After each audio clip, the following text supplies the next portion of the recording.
सद्गुरु हमें मिटा हुआ देखना चाहते हैं, लेकिन जितना कहना आसान है, मिटना उतना ही कठिन होता है।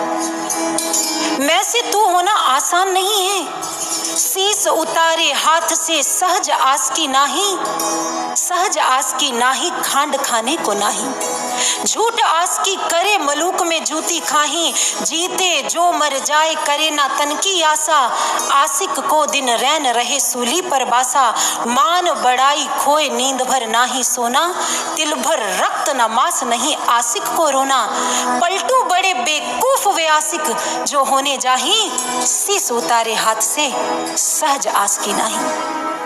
पलटू साहिब कहते हैं गुरु से प्रेम आसान नहीं है। गुरु से प्रेम करना अपने हाथ से अपना सिर उतारकर सदगुरु के चरणों में रख देना होता है, अर्थात अपना अहम उतारकर गुरु के चरणों में रखना। ये मीठा खाने जैसा कार्य नहीं है कि गप से मुख में डाल दिया।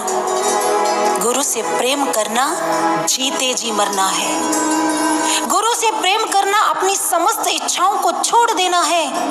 और जो शिष्य गुरु से प्रेम करते हैं उनका निवास स्थान सदैव संयम की सूली रहता है। वो अपने मन को संसार से हटाकर कसे रखते हैं, मान बड़ाई को खो देते हैं और एक क्षण के लिए भी असावधान नहीं होते।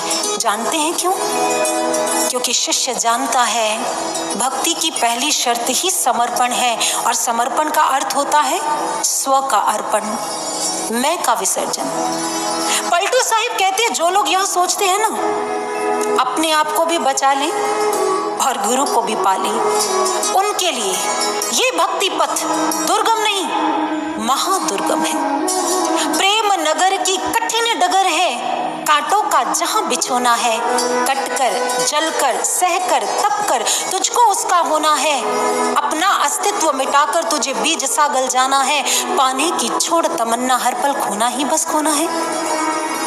गुरु चेतना में वलय ही शिष्य की पहचान है और इसी में शिष्यत्व का खरापन है।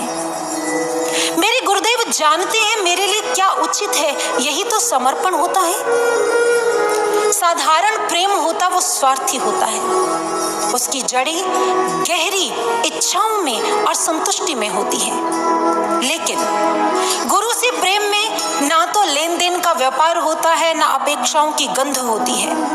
कहते हैं जब योगानंद परमहंस पहली बार अपने शिष्य डॉक्टर लुईस से मिले तो उन्होंने कहा था, मैं आज तुम्हें अपना सच्चा निष्काम प्रेम देता हूं, क्या आप मुझे अपना सच्चा निष्काम प्रेम देंगे? गुरु हमसे मात्र निष्काम और निस्वार्थ प्रेम की कामना करते हैं, ऐसा प्रेम जिसमें कोई सौदेबाजी ना हो, जिसमें कोई लेन देन ना हो। और ऐसा निष्काम व निस्वार्थ प्रेम ही तो शिष्यत्व की पूर्णता होती है। हम ना सोचें हमें क्या मिला है, हम ये सोचें किया क्या है अर्पण। हमने जो महाराज जी के लिए किया या कर रहे हैं उसके बदले में हमें क्या मिल रहा है, हमारी दृष्टि इस पर नहीं होनी चाहिए। हम महाराज जी को अर्पित करने के लिए क्या प्रयास कर रहे हैं, हमारी सोच और हमारी दृष्टि उस पर होनी चाहिए। क्यों? क्योंकि महाराज जी के चरणों में अर्पित किया गया कोई भी भाव, कोई भी सेवा ये अपने पास नहीं रखते हैं, क्योंकि यह इनका स्वभाव है। लेकिन हमारा धर्म क्या है, शिष्य धर्म क्या कहता है? एक दिन महर्षि शिष्य धर्म को परिभाषित कर रहे थे। महर्षि ने कहा, जानते हो शिष्य कितनी प्रकार के होते हैं? और स्वयं ही उत्तर देते हुए महर्षि ने कहा, शिष्य दो प्रकार के हुआ करते हैं, एक उत्तम और एक सर्वोत्तम शिष्य। उत्तम शिष्य निरंतर यही कहते हैं, घृत बन मिलते रहो तुम, दीप बन जलता रहूंगा। हे गुरुदेव, आप घृत बनकर मिलते रहना, मैं दीप बनकर जलता रहूंगा, सदा जलता रहूंगा। लेकिन आप मिलते रहना, आपका सानिध्य मिलता रहे, मैं चलता रहूंगा। महर्षि ने कहा, जानती हो सर्वोत्तम शिष्य कौन होते हैं?